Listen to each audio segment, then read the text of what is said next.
You're in a meeting, someone presents a problem, and within 60 seconds, your brain has already mapped 3 possible causes, 2 systemic solutions, and a root issue nobody else in the room has even noticed yet.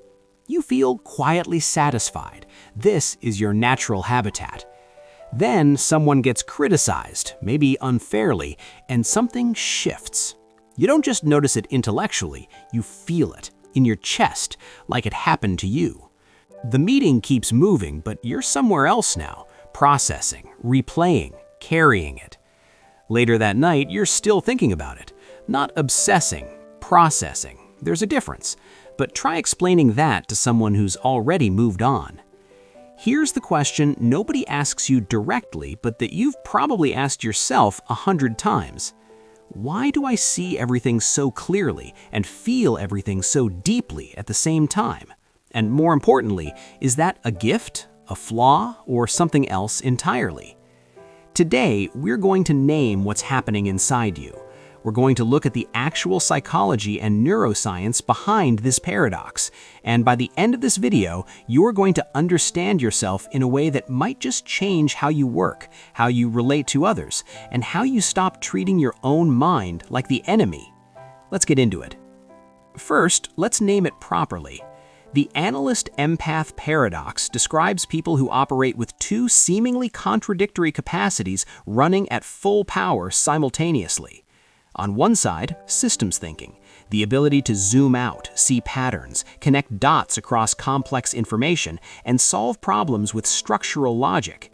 On the other side, emotional intensity, the tendency to feel experiences deeply, absorb the emotional atmosphere of a room, and process meaning at a level that goes far beyond surface interaction. Most people assume these 2 traits cancel each other out, that you're either logical or emotional, analytical or sensitive, left-brained or right-brained. But that's not what the research shows. What the research shows is that for a specific type of person, these 2 systems don't compete, they co-activate. And that changes everything about how you experience the world. You're not broken, you're not too much. You are, neurologically and psychologically speaking, running more of your brain more of the time than most people around you. And nobody told you that was allowed, let alone that it came with a specific set of challenges to manage. Let's go a layer deeper. Systems thinkers tend to have highly active prefrontal cortex function. That's the executive center, the part of your brain responsible for long-term planning, pattern recognition, abstract reasoning, and decision-making. When you look at a problem, this region lights up and starts drawing connections across everything you know. But here's what's fascinating. People who also experience emotional intensity tend to have a more reactive limbic system, particularly the amygdala, your brain's emotional processing center. The amygdala flags significance. It says, "This matters, pay attention, feel this." For most people, these 2 systems have a relatively balanced feedback loop. The prefrontal cortex can regulate the amygdala, calming it down, moderating the emotional signal.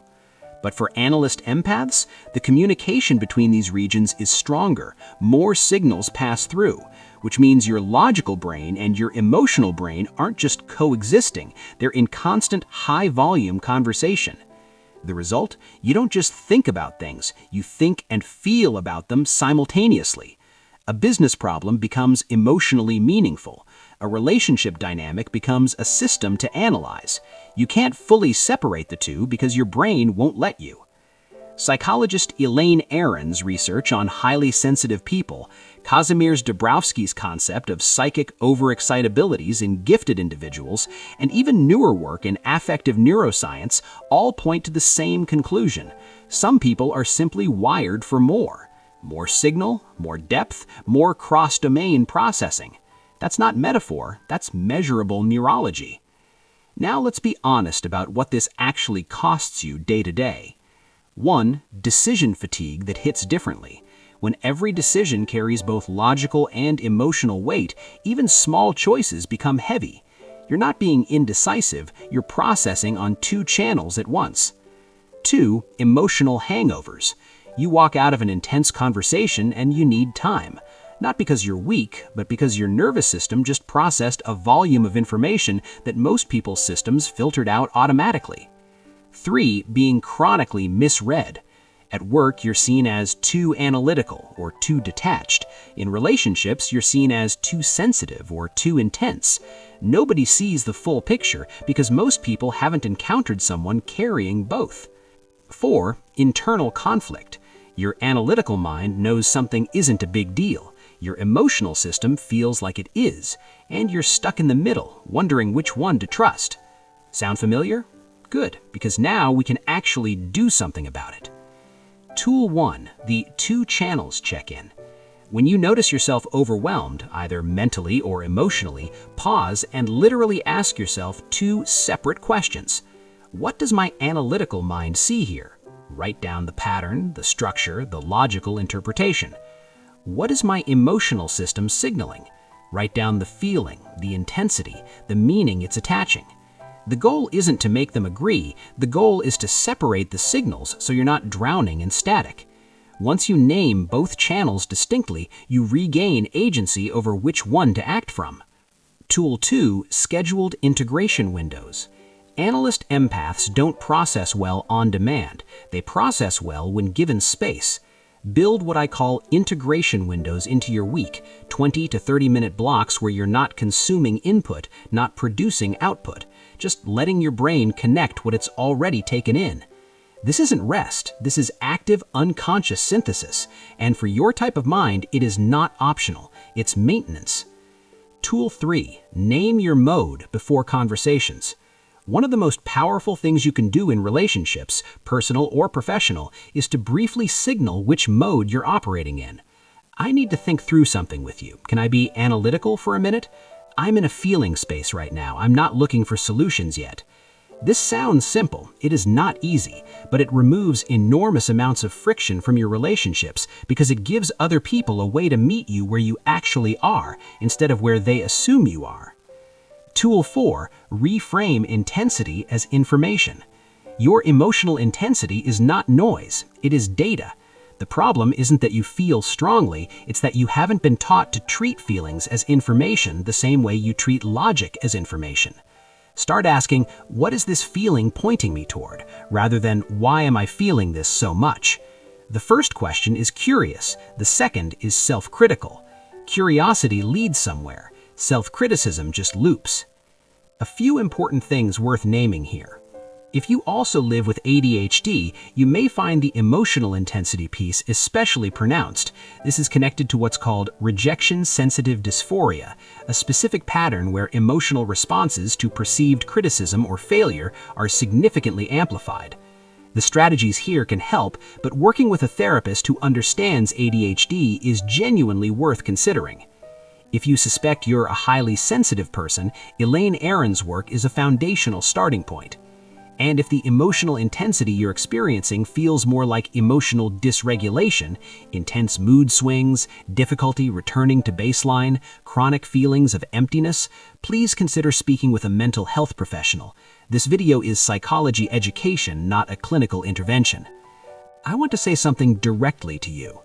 You have probably spent a significant part of your life believing one of 2 lies, either that you feel too much or that you think too much, that you're too intense or too cold, that you need to simplify yourself to be understood. You don't. The world is genuinely not set up for people who operate at the level you operate at. Most environments, schools, offices, social norms, are calibrated for a more moderate range of experience, and when you don't fit that range, it's very easy to conclude that the problem is you. It's not you, it's the calibration. Your depth of feeling is not dysfunction. Your systems thinking is not arrogance. The paradox you carry is not a contradiction to resolve, it's a capacity to develop. So let's bring this together. You think in systems and feel in extremes, not because something is wrong with you, but because your brain runs both of those processes with unusually high fidelity. The prefrontal cortex and the limbic system aren't fighting, they're in constant, intense dialogue.